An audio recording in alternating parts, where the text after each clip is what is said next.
Hello, my name is Chad Perot, and I'm the Director of Evangelization at St. Peter's in Brookside, Missouri. And this is Family Faith Formation video number 4.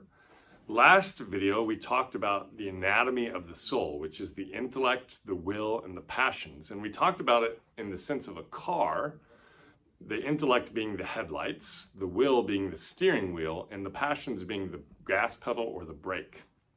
Today we're going to be talking about what that looks like in the realm of living well or living poorly, making good decisions or making poor decisions. So God created humanity with this perfect blending of intellect, will, and passions. All right. In other words, a very simple illustration of that is in Adam and Eve, right? The intellect is truth. So Adam knew that he could eat of any tree in the garden except for the one in the middle of the garden. All right. The will is the actual decision point. So if Adam knows that the tree in the middle of the garden is not good, then he chooses not to eat that. He has a will. He has a free will in order to choose good or bad. And the passions are the appetites. So when Adam is created, he's created with an appetite to eat the tree or eat the fruit of the tree in the garden. But because he knows it's bad to eat the tree in the middle of the garden, the fruit of the tree in the middle of the garden, he decides not to eat that. And so his appetites are informed by his intellect.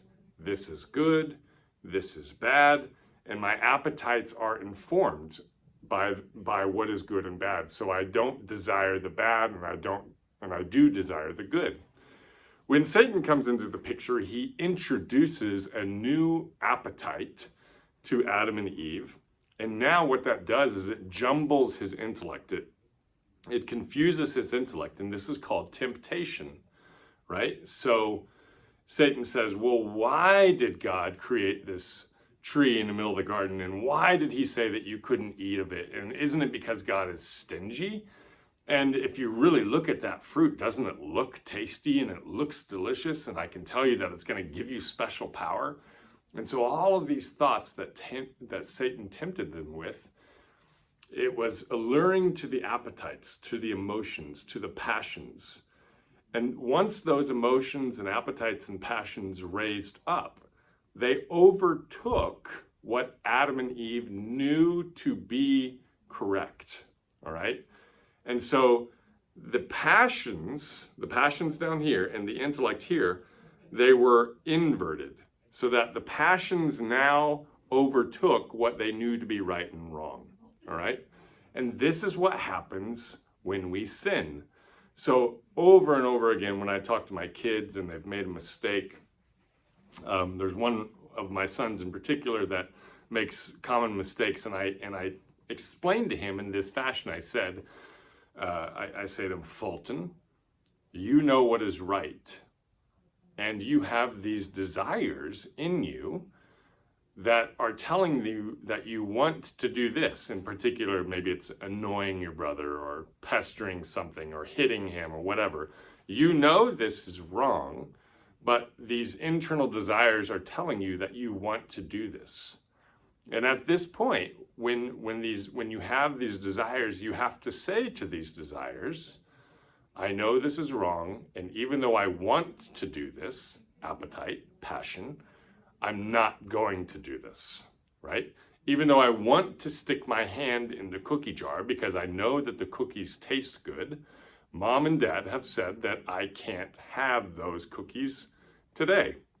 And so I know it's wrong to take the cookie because Mom and Dad have said so, but my appetites want the cookie and I'm going to take it anyway, even though I know it's wrong.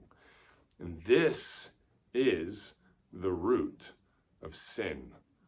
All sin is rooted in this idea that we know the good, but even though we know the good, we choose to do the wrong anyway, because our appetites are controlling us.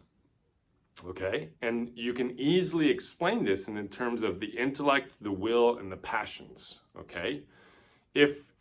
if I don't reach my hand into the cookie jar, all right, then that is the will. I'm choosing an action, right? I'm not going to reach my hand into the cookie jar because I know it's wrong, all right? That's the will, but it's following the intellect. When I choose to reach my hand into the cookie jar and take the cookie, because even though I know it's wrong, I'm following my appetites, that's the will following the appetites, all right? Perfect harmony with God is not only not sticking my hand in the cookie jar because I know it's wrong, but not wanting to stick my hand in the cookie jar because I know that it's pleasing to God. So perfect harmony is I'm going to do the right thing, not only because I know it's the right thing, but because I want to do the right thing, versus doing the right thing out of obligation, even though I want to do the wrong thing. So it's still good to do the right thing. We should always do the right thing no matter what our motives are, but it's better to do the right thing and want to do the right thing.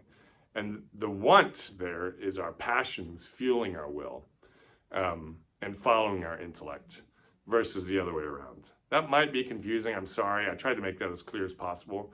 If you have any questions on that, go ahead and reach out to me in the media that you know how to reach out to me. Thank you. Godspeed. Have a wonderful day.